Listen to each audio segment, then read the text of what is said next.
I grew up hearing in church all the time that God has called us to the nations, that the nations have purpose. God called David to the nations, and David was a man after God's own heart. But oftentimes I wondered, what purpose does a people group have if they have no way of even identifying their nation? What purpose does a nation have if there's a whole entire people group that's been lost, that's not just moved away out of choice, but has literally been forced to not know their identity, and been taught to hate the little bit of identity that they do know about themselves. Part of this video is going to be me on my journey trying to discover truth, if you will, and discover part of my identity and experience part of what makes me me. And the other part of this video is going to be me looking at the maternal health care that they provide to women here. In America, the maternal mortality rate for black women is quite high compared with our Caucasian counterparts. The healthcare system in America is quite Eurocentric, and the country is constructed around white people being the standard. I want to see what maternal health care is like in a country where the healthcare system is constructed around its native people, where it's constructed around black people, the people who have similar body makeups to me and my family. So many people have defined truth, I think, for black people for such a long time. Being a black American, a descendant of African slaves, coming to Africa, I hope to explore some truth about myself and who God created me to be.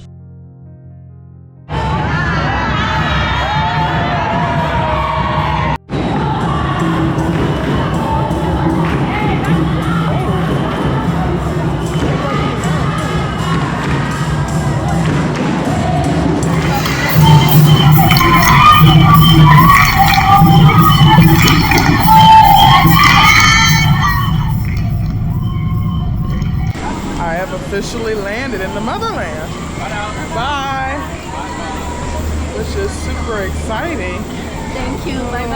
Bye. Take care. And quite frankly, a little unbelievable. I sat next to two really nice people. One girl who, she is from Canada. She is Nigerian. And she was telling me about the differences she feels she sees between Canada and Africa. And that Africa is more hospitable. And then I also sat next to a man who is born in Côte d'Ivoire, but he was raised in France. Côte d'Ivoire borders Ghana. I'm really seeing a lot about the African diaspora. I've never met a black person from France. Yes, I did know that they existed, but I've never met a black person from France, or I have met a black person from Canada, but I've never met a Nigerian from Canada. That makes me feel like I'm part of the diaspora, being on a plane with a bunch of black people from different places. And it's interesting because I typically don't think of myself as African, even though in America we're named African American, so clearly America thinks as us as African. I typically just think of myself as black. With that being said, I think it's going to be really interesting again to see the similarities and the differences between Africans in Africa who have never been displaced and Africans in America who have lived in America for 400 years. So we just slept here for the first night. We landed yesterday and we just got here. It is crazy to me being in a country that's just a country full of black people. Like, I'm on the continent of black people, and it's so strange because you would think being black, I wouldn't feel like that, but it's sort of weird because it's like everybody is black. Like, it's a whole entire country full of black people, and I'm black, and it's weird to me because I'm from the country of black people, but not from the country of black people, if that makes sense. So yeah, it's really cool to see that again. Everybody looks like one of my family members, but they're speaking in an accent and wearing sandals.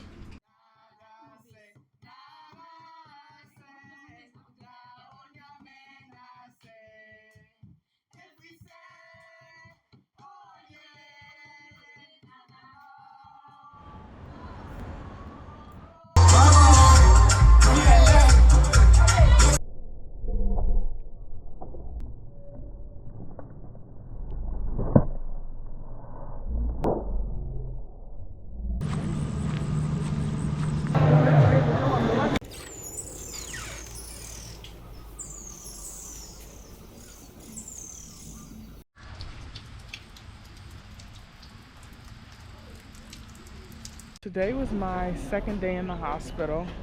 It was quite interesting. The technology, there's a big difference.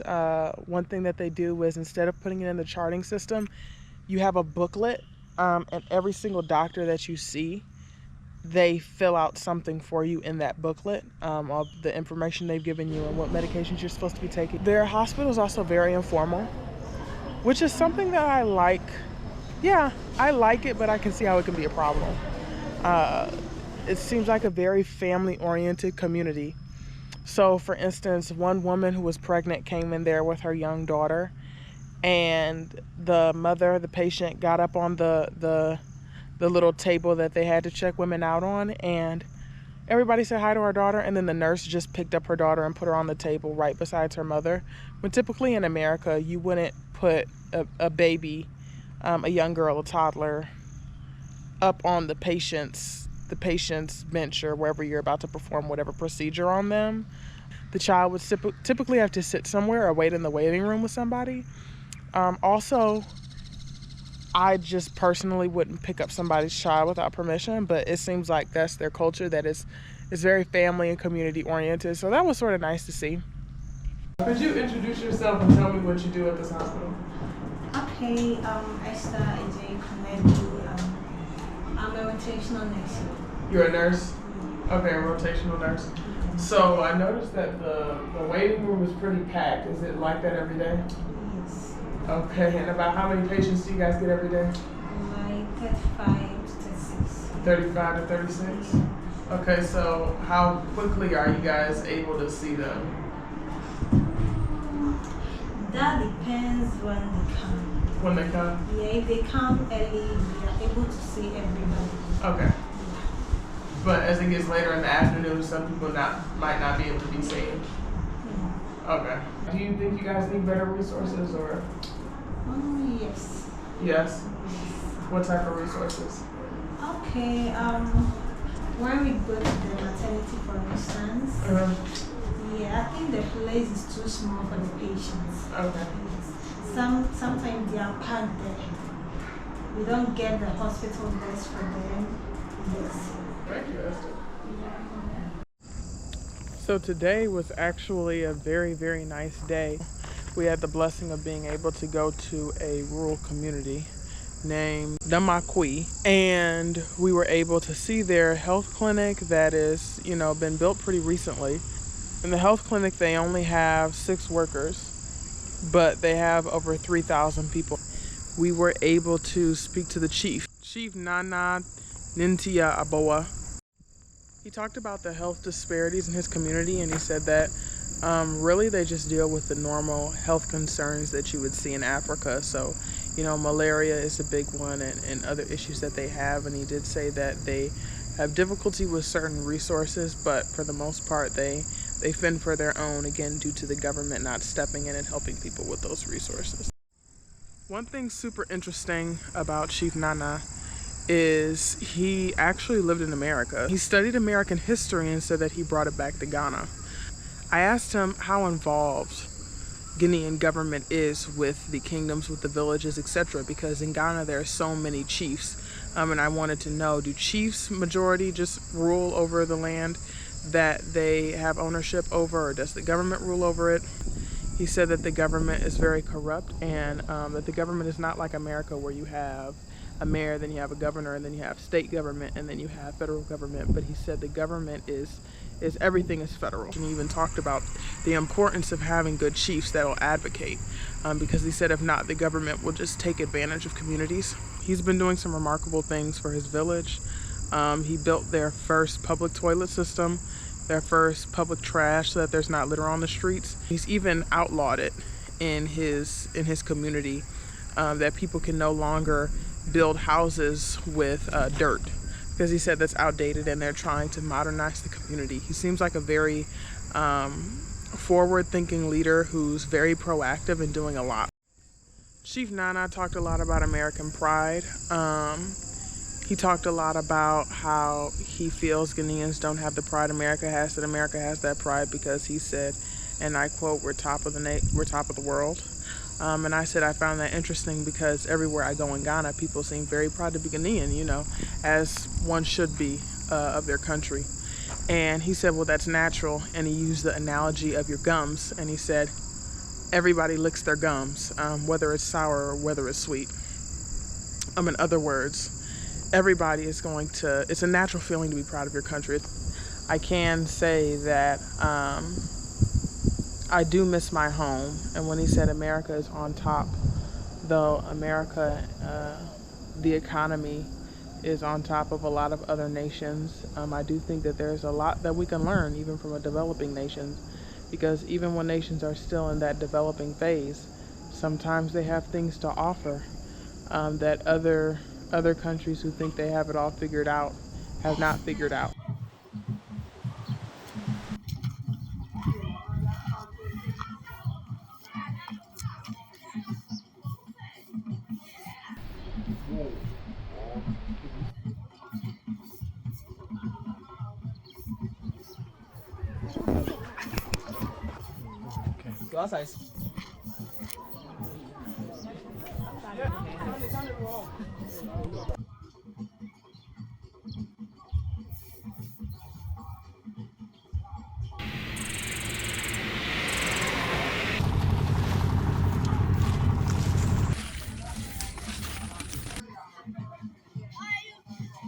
Good, thank you. So I spoke to a nurse yesterday, who's obviously Ghanaian, as I'm in Ghana, and I was telling her, that Black people in America, we don't know where we're from, at least the descendants of slaves in America, and she wasn't really understanding or grasping why. But I was telling her that, and I said, who knows? Maybe I'm from Ghana, and she said, no, you're probably Nigerian. And the way she said it was clearly like a rejection of "you're nothing like me," which I found very interesting, because here I am with the same features as you, with wearing clearly a black hairstyle. My hair is braided, her hair was braided, and yet you're telling me that no, I can't be like you, I got to be like somebody else. In a country where one of the biggest tourist attractions is the slave port. So you can make money off of me, but I can't be anything like you. I just find it amazing that though Black people in America specifically though we've had our identities hidden, I don't want to say erased because the roots still show, but erased in the sense that a DNA test still isn't 100%. We've been taught to hate ourselves. We've been rejected by the only country that we can cling to, because you threw all the other countries we had away. So the only country I have left is America, the country that everybody here in Ghana is identifying me by, and I've been rejected by that country, only to come to Africa and somewhat be rejected here. Even though Black people in America, Black Americans, African Americans, even though we've gone through all of that, we've created a culture, despite all of this rejection, that influences the world.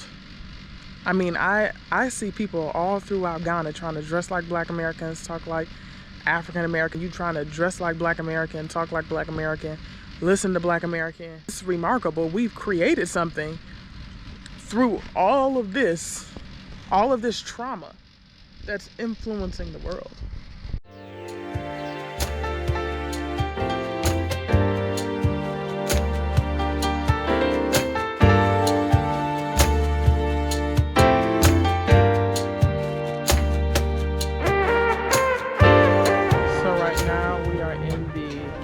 Cloth weaving factory. Kente cloth was historically used to communicate in Ghana.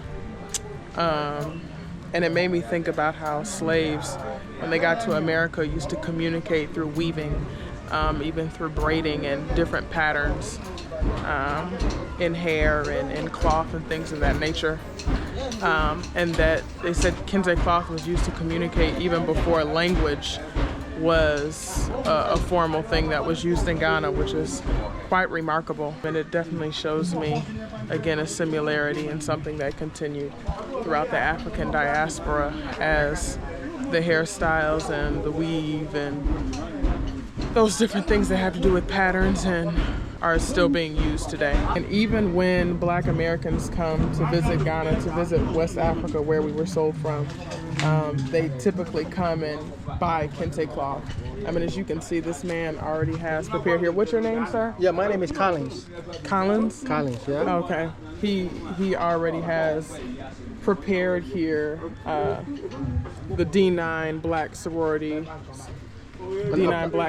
kente cloth already made.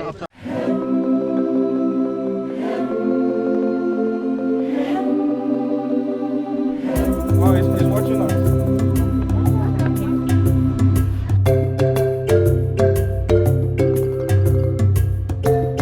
If he doesn't pack it well and he let it to the tree, they can break it. Yay!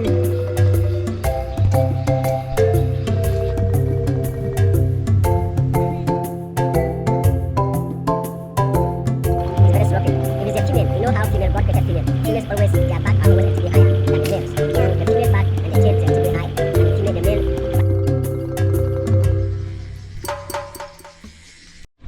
We are now doing home health, a nice program at which Job and Government Hospital does monthly visits to homes around the neighborhood to make sure that they have everything they need and that they know how to prevent themselves from getting specific types of diseases, and that they're aware of all the things that the hospital offers for them and the resources for them. And they also ask just how everything is going on in the home, if anybody is sick, and what assistance they need. Again, Ghana seems to be much more community family oriented, you know, because if you were wasting away in your home in America, it's not like Beaumont is gonna knock on your door and ask you if everything's going all right, or any American hospital for that matter. So this is nice to see. They also ask the residents if their mental health is okay, so it seems like they take that as somewhat of a priority also. Could you please introduce yourself? I'm Mavis. Mavis. Mavis. Mavis. Right. Okay. I mean, I'm the in charge here. you're the charge nurse here for the NICU? But you know, for the whole, the NICU is attached to the main children's ward. Okay. We manage both together. Okay, so the NICU is part of the children's ward. Okay, and so how did you come to be the charge nurse and be so passionate about the children's ward specifically? I'm so interested in this because of the babies. Mm-hmm. I have to kids myself. My first one wasn't easy. I found it a bit difficult when I first gave birth. So I became more interested in knowing more about babies. Okay. So what was difficult? What were the difficulties you had in your first birth? Yeah, my baby had jaundice. Okay. She had jaundice. And also, when I gave birth, he was weighing 4.8. Oh. So I had to go to the cesarean section. And then carrying him was a bit difficult for the first time. It was a bit difficult. When he became jaundice, you have to stay around for some time before you were discharged. And then later, when he was about 1.5 years, he had tonsillitis, and then he had to go in for tonsillectomy. Okay. You had tonsillitis at the age of 1? At the age of 1, so you can imagine. So I became more interested in kids. I wanted to know more about it. Is jaundice a common issue you guys see? Frequently, yes, because of the breast milk. And nowadays, in the past it wasn't so common, but nowadays most of the mothers go through cesarean section. And when they go through the cesarean section, most of the first 3 days they don't get breast milk because they will be delaying letting them take in meals. So most of the time, for the first 3 days, they'll be struggling with the breast milk. So if you don't take care, they get adequate hydration. They can become jaundice. So nowadays we are getting quite a number of jaundice cases. As you can see right now, we have about 3 cases of jaundice at the moment. So, 3 cases of jaundice. And so, when you say you guys are having, why are you guys having a lot of C-sections? Do you have any like hypotheses about that? for that, I can't really tell. It's those who come here, maybe they are they are having like a second cesarean section because they had the first one, the baby was big, or because it was the first time, mother wasn't able to push through, they had to go in with the cesarean section. And when they have the first cesarean section, they don't take the second one, to are likely to have the second cesarean section. And some of them to delay delivering when labor is not progressing. When labor is not progressing as they expected, you are likely to go in for cesarean section. Sometimes with placenta previa, they can go into cesarean section. So they have different reasons why they go into the cesarean section. Yeah, and I understand that there's different reasons, but I'm trying to get at why are those things even occurring at the rate that they're occurring? Because I've heard that there's been quite a bit of C-sections versus vaginal deliveries. And do you think that there's a rise in any factor going on in Ghana or the region that's causing so many C-sections? For that, I don't really have an answer, but what I can say is nowadays every mother is a bit enlightened, okay? So when they are going through that pain and they have any small difficulty in delivering, they opt for CS. Okay. It wasn't as nowadays the C-section has become a bit easier. Right now we have gadgets, we have machines, or the process has become. At first, it wasn't so easy going for cesarean section. Okay, because we were having so many doctors and the procedure was like a bit weird. At first, we were going for when we are going to do C-section, we will be given general anesthesia. Okay, but right now they can use fine. You will be conscious while taking out the baby from. So I think a lot of people prefer, or when they have a little bit of difficulties, they prefer going for the cesarean section. But do the nurses and the doctors prefer C-section or vaginal? No. They prefer vaginal, right? And Yes. correct me if I'm wrong, I mean, do the patients know that recovering from a C-section is most likely going to be much more painful than recovering from vaginal? They know because they come for their antenatal care before they have. So they know. And they just, and you just have a lot of patients out for a C-section. Still. Yes. That's interesting. That's really interesting. They tell you that within a week or two, the wound is healed. So right now we are managing them well with their medication, their dressings, and the education we give them. So it wasn't as difficult as the olden days. So within 1 week or two, the wound is healed and that's to happen. I mean, I understand, but then with it being more difficult and with the C-section being more intrusive to the body than the vaginal is, and then now that's causing babies to have more jaundice issues. That's right because of the whole breast situation. It seems like all this compiled together, all this information would make women more want to opt for a vaginal delivery than a C-section. But that's interesting. Well, thank you so much.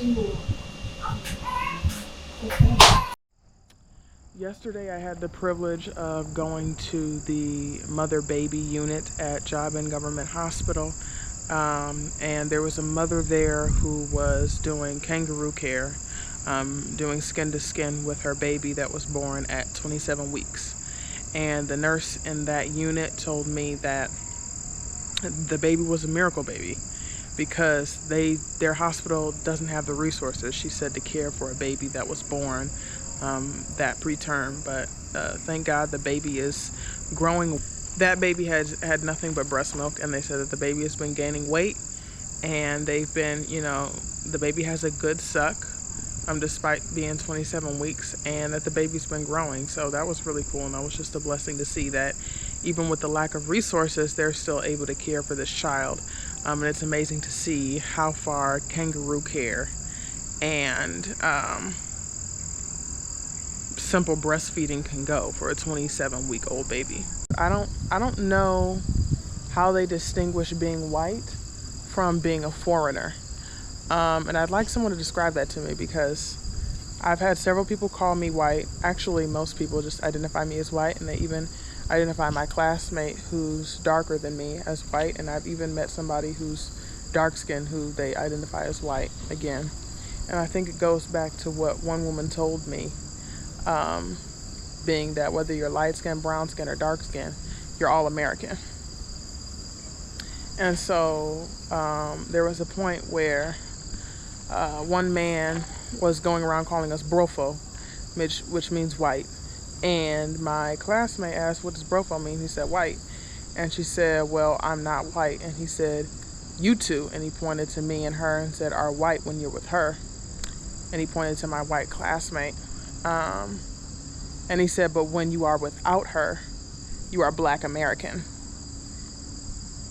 And I found it interesting. I'm not quite sure if they, again, just have different definitions of words, but it sounded like he was just defining us based off of her whiteness. And I found it interesting that in the continent of Black people, us Black people were defined based off of her whiteness. Like, she gets to keep her identity, but we don't when we're with her.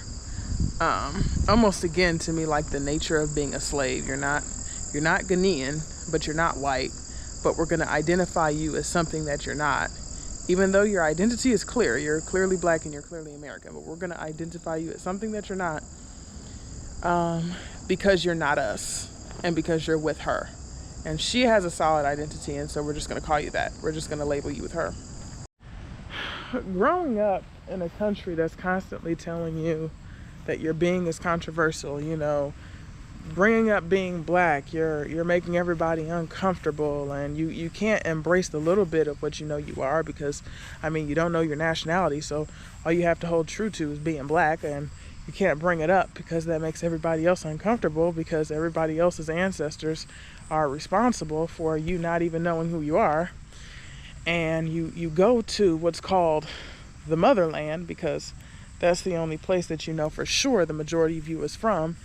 And you find out that your mother doesn't want you, when you've built up all these ideas of, okay, you know, in America, things are like this and things are like that. And so I'm going to go to a different place now where things are going to be different because these people are going to be just like me.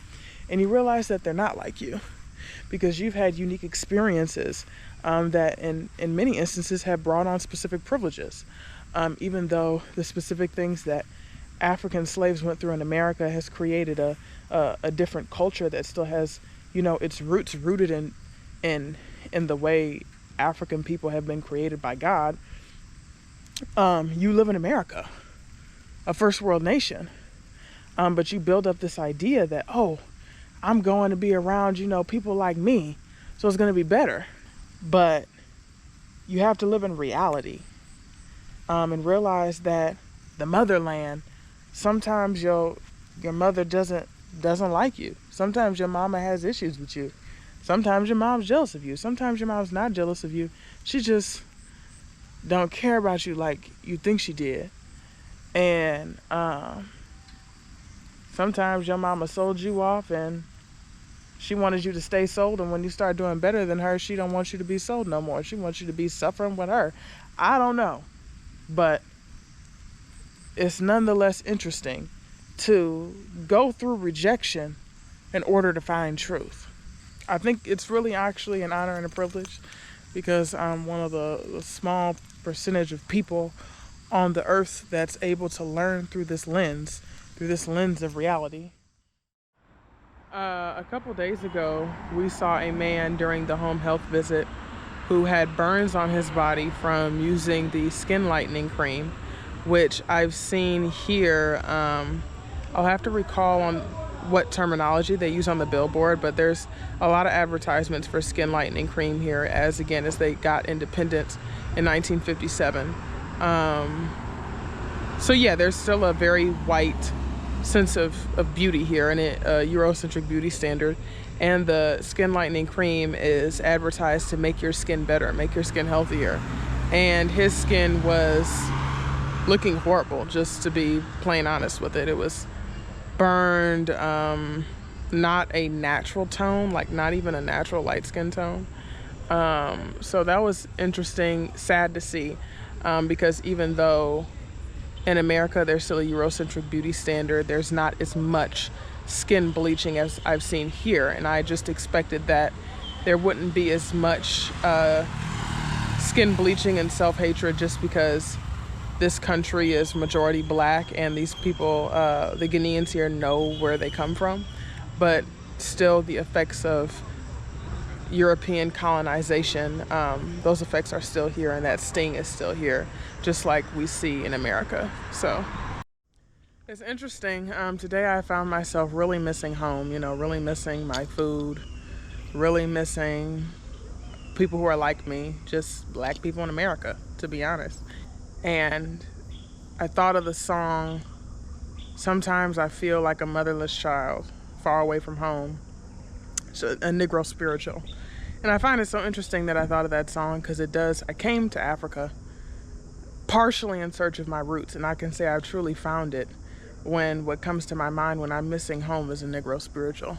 My mind didn't go to the plethora of African songs that I've learned here, but it went to the slave song, because at my roots, what's in my ground, that's a large chunk of it, is African slaves who came to America, and I am American, and so I found myself missing that root. And even though I've enjoyed Africa, it's not the same. It's not the same as what I'm used to. My family's been in America, I don't know how long, but a pretty large chunk of time, enough to eat enough yams and mac and cheese to feed a family of 6. And even though I've never been a slave, the first thing that comes to my mind when I'm in Africa is, "Sometimes I feel like a motherless child." So could you please introduce yourself and say a little bit about what you do? Okay, so my name is Rosamond Sewanyanko. I'm a midwife by profession, practice close to over a decade. I help pregnant women through the antenatal period and also through their delivery period as well. So basically that's what I do. Okay, antenatal delivery. And why did you decide to be a midwife and not an OBGYN? Okay, so here in Ghana, every midwife, we're doing OBG. We are also a kind. Our practice is also around OBGYN. Okay, that's here in Ghana. But the doctors, they specialize they go more into the obs and gynae. Okay. But for us midwives here in Ghana, we are all around OBGYN. Okay. Now they are trying to come up with new programs, specialized programs that we can go into obs and gynae properly. Okay. For now, midwifery is also encompassing obs and gynae. Okay. So for us in the midwifery or obs and gynae departments, there are midwives also in there. Okay, I see you guys work sort of in tandem. You work Coming in together. Yes, we do work together. A lot. We do work together. So I notice here it seems like babies go home with their mothers a lot faster than they do in America. Okay. How fast you guys send mothers with babies? Let me ask, how long do they stay with their mothers back in America? Well, if it depends on the delivery. So if it's a vaginal delivery, they can go home the same day or stay about one day. Okay. Where with C-section, they can be there for a couple days before they go home with their baby. Okay. So yes, here in this hospital, we try to do within 12 hours after delivery, maximum. Or between 8 and 12 hours maximum. But sometimes the problem we have is about bed. I told that a couple of weeks ago, labor ward was very busy. Yes, we didn't have the time to keep one woman in bed for like 12 hours when we have others behind. In that case, we hurriedly finish up with everything, make sure the baby is fine, the mother is fine, then we discharge. Other than that, between 8 to 12 hours after delivery, we observe the mother, we observe the baby, everything is fine. We discharge. Okay, and what have you seen with sudden infant death syndrome in Ghana? In Ghana, sudden infant syndrome, I think if my statistic is fine, we don't have, that is not a major problem here in Ghana, because of the education we give them. first week or the early weeks after delivery, we educate or encourage them to be with the babies most of the time, like roaming in, cuddle as much as possible. The baby should be with them. So with sudden infant syndrome, unless of course it happens in the home, it doesn't come to the hospital. Other than that's just a few of them I have seen. Oh, okay. And one thing that I've learned in class is that sometimes in other countries, the fact that the mother goes home with the baby quicker can sometimes lower the rate of sudden infant death syndrome.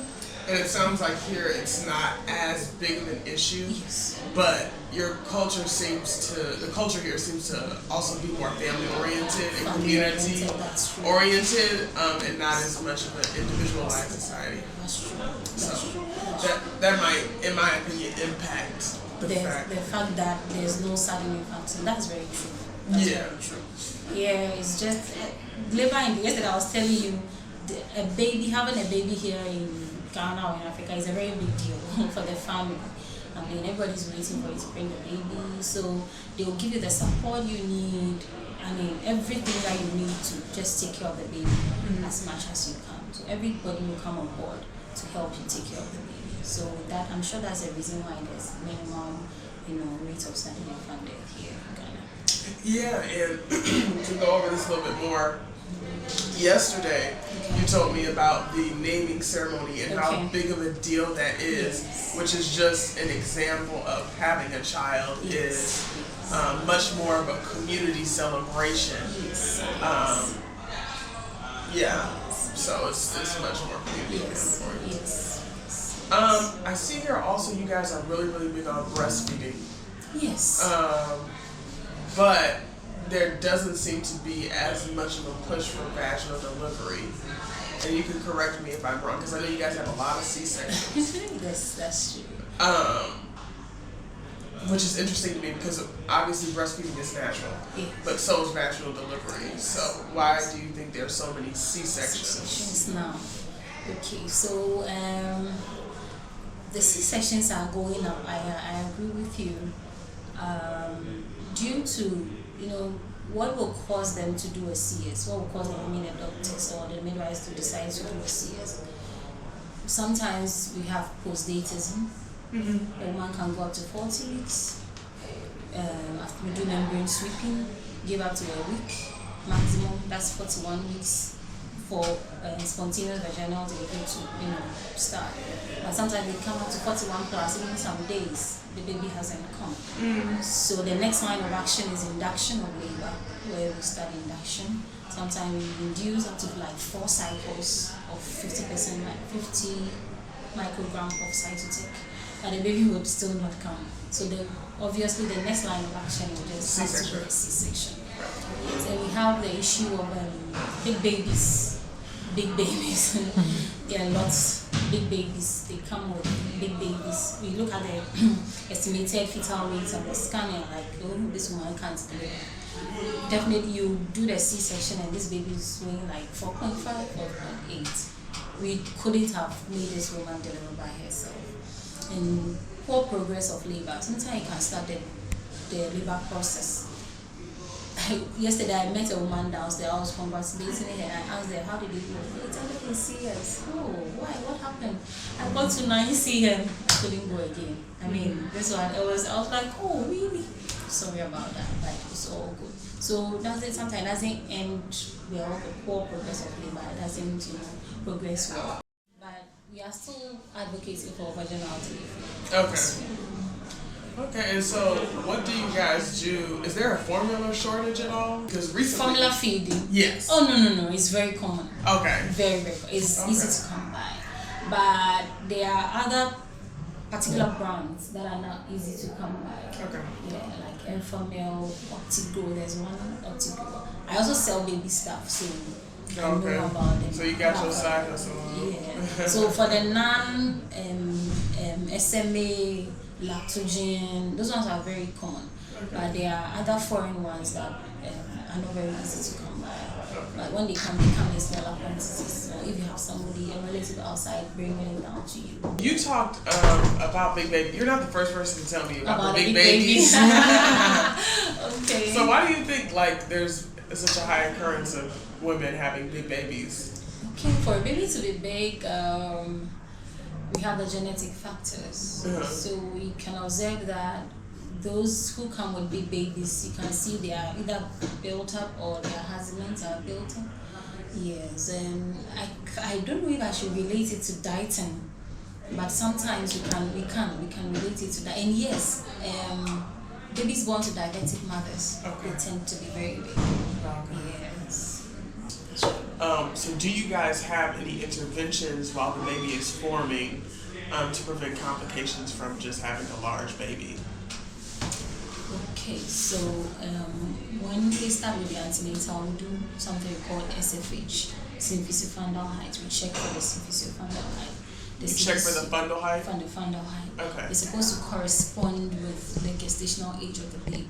Okay. Sometimes, let's say a woman is 28 weeks, you have a fundal height of about 36. We question that. We can question polyhydramnios when there is an excess or a large amount of amniotic fluid around the baby, or is the baby that's growing so fast. If the baby is growing so fast, then we shift our attention to the sugar, the mother's sugar level. Probably because of the diabetes, she's diabetic or something like that. The baby is growing so fast. So right from that period, we do those interventions to find out. Yes. So usually we pick them up from the antenatal period before they even go to the delivery. Okay, well thank you so much. You're welcome. So right now we are in Inchirapuaso, which is a rural community somewhat close to Jobin. Not that far from Jobin, actually like 20 minutes from the government hospital. They have built a health clinic here, mainly actually for maternal care, because it was very difficult for certain mothers to get proper maternal care. So because of this, prior to the health clinic, they didn't have midwives, so they had to send women from their village to go get trained at Jobin Government Hospital in order to know how to be a birth attendant. We talked to the queen mother of the community here. Here in Ghana, they follow maternal lineage for royalty. So the king, the chief of the village, is her son. They only have six healthcare workers, 2 working in maternal care, 2 working in public health, and 2 working as just general care nurses. They have around 2,379 people in the community here, and they get that rough estimate because the government orders a census from time to time, and the public nurses do the census. And they also do large vaccine days where families bring their kids to get TB vaccines and yellow fever vaccines, etc., at which they roughly estimate the population by how many people come out for that. As for what the Queen Mother and her son, the chief, are working on, they are currently building more like wells, water holes, so that this community can have more fresh water. And they're also in the process of building another school, a middle school, I believe. So, yeah, exciting stuff. It was a really eye-opening experience to talk to a Queen Mother. So far now, we've spoken with a chief and a Queen Mother, 2 people in positions that I've never met in America. So it's been really eye-opening and really amazing. Also, the Queen herself said she has given birth to 8 children, 2 which were given birth to in the hospital. The other births were home births. And she said she gave 2 births she delivered 2 babies in the hospital, one because they were breech and the other because it was also breech. She went for a checkup and they told her that the baby was in the incorrect position. So yeah, it's interesting. She's had 8 births, 6 which are in a rural community that does not have the resources that we have in America, but she still had 6 smooth, natural births. So that's really good. Yesterday, me and my friend went to a Ghanaian church. It was a gospel concert. And it is amazing, really, to see that it's the DNA. It was like going to a Black American church service. Like, I mean, the mannerisms, the brought me out of the storm, he brought me out, the running in place, the hypeness of it all, the charisma of it all, the delivery was so Black. One thing that I noticed is that they just, to me, have a different freedom with dancing. Like, a lot of the dance moves they did in the church I grew up in would have definitely been considered provocative, but it wasn't they were just free to dance, like in church before the Lord, and nobody was taking it as they were doing something sexual or saying she too thick to be dancing like that, because we're in Africa. Black people are built how Black people are built, and no, I'm not saying that everybody Black is thick, but there's a whole lot of thickness here. And I think because they're used to that and they're comfortable with their bodies, because again, it's a Black country, there's no sexualizing it and saying, oh, you can't do this dance move or that dance move because your body isn't built for it. Even to think about the gift of a nation, when African slaves were brought to America, a lot of slave owners would give slaves the day off on Sunday to watch them do church. I believe that every single nation, every single people group has gifts that he's deposited in them. And I'm happy that I am able to discover mine on a larger scale that I never thought that I would. Being at that church service was the first time I felt like a piece of home while I've been here. I was speaking with a pastor friend of mine, real wise, godly man that I look up to, and I was telling him it's amazing to think that this is where I would be if, you know, I hadn't been sold.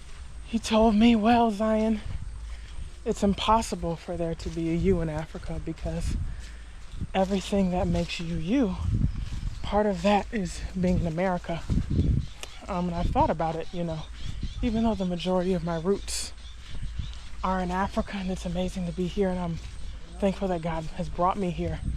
Coming here has in part helped me realize that there are many things that make me me, including being American, including even the European parts of me. Every single piece of me makes me me. So I wouldn't have been here if I hadn't been sold, because I wouldn't be me if my ancestors hadn't have been sold. Being in Africa has helped me realize that we're in America for a reason and for a divine purpose. So it's not that we've been misplaced, even though we don't understand our identity. It's not that we've been misplaced. It's that we've been uniquely created and called for a time such as this.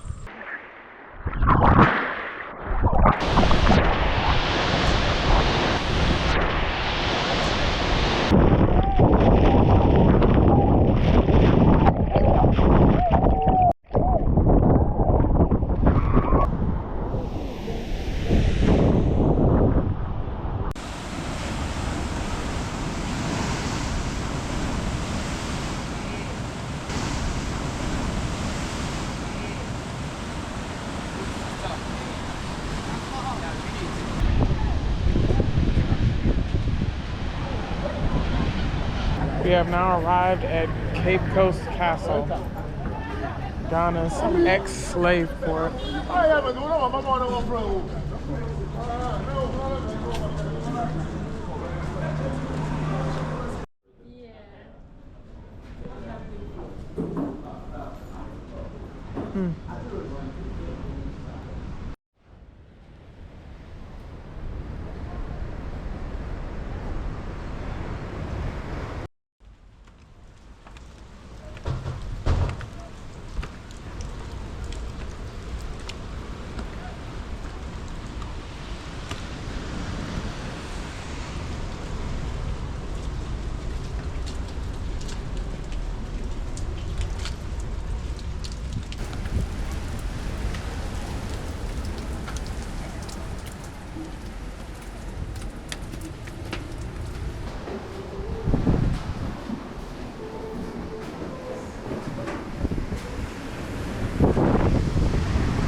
Let's take in Ghana, in terms of our history, we attribute. You talk American as I get out.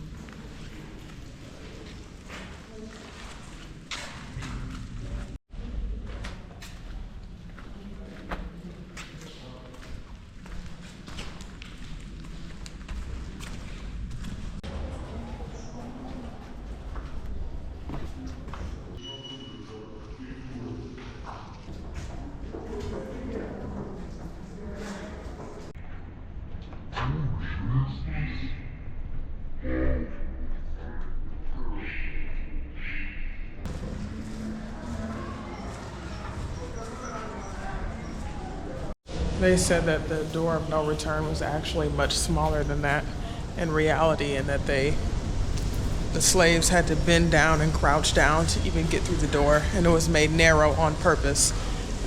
I think as a psychological submission tactic, but he didn't give any reasoning for that. But now the door is coined the door of return for the descendants of slaves that survived the gruesome genocidal journey and lifestyle that was slavery. And so they welcome the descendants of slaves back through that door, and they've recreated the door of no return to be a door of return that fits the sizes of human beings. The male holding cell where slaves were actually brought to die, and it's pitch black in there and sweltering hot. They brought the slave in there that was rebellious or whatever, and they would leave you in there in a group, and people would just die right next to you. And it was called the second door of no return, because once you went in there, you knew you weren't going to make it out. You were going to pass away. And next to the door, they have the African Genesis Institute, Genesis chapter 15, verses 13 through 14, that says, "We are the children of those who refuse to die." And it's interesting because it honors those who are descendants of survivors. It seems that slaves here are not seen as slaves or just Africans. They're looked at as, again, survivors of a traumatic event in history that marked history forever. And it was interesting looking at all these descendants' names, seeing the maiden name of some of my grandparents and the last names of many of those that I know. It almost made me want to cry. And I thought that I would cry coming here. That's probably what got me the closest, but I honestly think that I'm a little numb to it. I don't know if it's hit me yet. I don't know really what's going on, because I've just been moving through this sort of effortlessly when I thought I'd be like crying or going through something. But nevertheless, it is life-changing and amazing that I'm here. In conclusion, I wish I had something else other to say than in conclusion, but the words are slipping me right now. I thought I would be a lot sadder coming to the place of no return, where people who gave birth to me some centuries ago were sold to suffer for centuries. But I honestly I'm grateful, really. I'm grateful looking at where the people gave birth to me came from, that the Lord would bring me here and show me, even though it was a place of no return, that we can always return to Him, and in Him we have a home, regardless if we were removed from our home.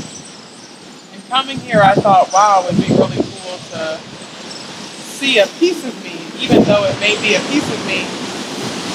I've realized that it's not the whole of me. It's just a very important part of me. And this journey of coming to Ghana has made me happy to be black. Coming here, being black is not something that's controversial, especially coming to this slave castle where they honor my ancestors and where I come from in a way that my own country doesn't honor me or my history. And so I'm grateful to be black. I'm grateful to be a black American, and I'm grateful and astonished to be the descendant of people who survived something as horrific as what I've witnessed. But the Bible says He works all things for the good of those that love Him. I can honestly say that the Lord took a negative situation and brought me back here and taught me something valuable. And yeah, I'm forever grateful. Thank you so much for watching and listening. That's it.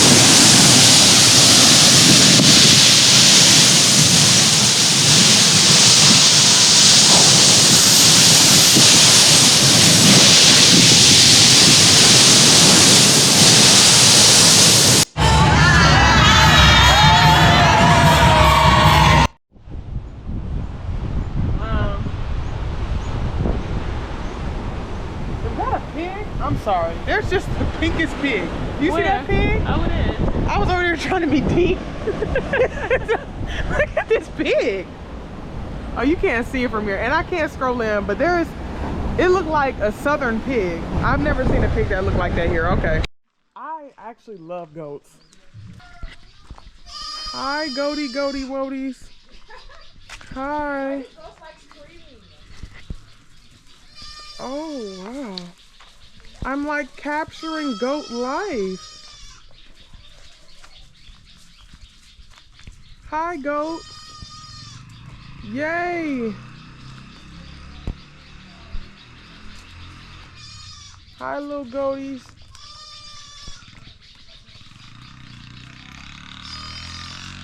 Wow. Hi, buddy. Hi. Hey, bud. Bud. Where you going? Hey, monkey. Okay, so I'm probably being overly adventurous right now. I'm gonna try to go up and get better footage of the mist. Tour guide told me just be careful that I don't fall.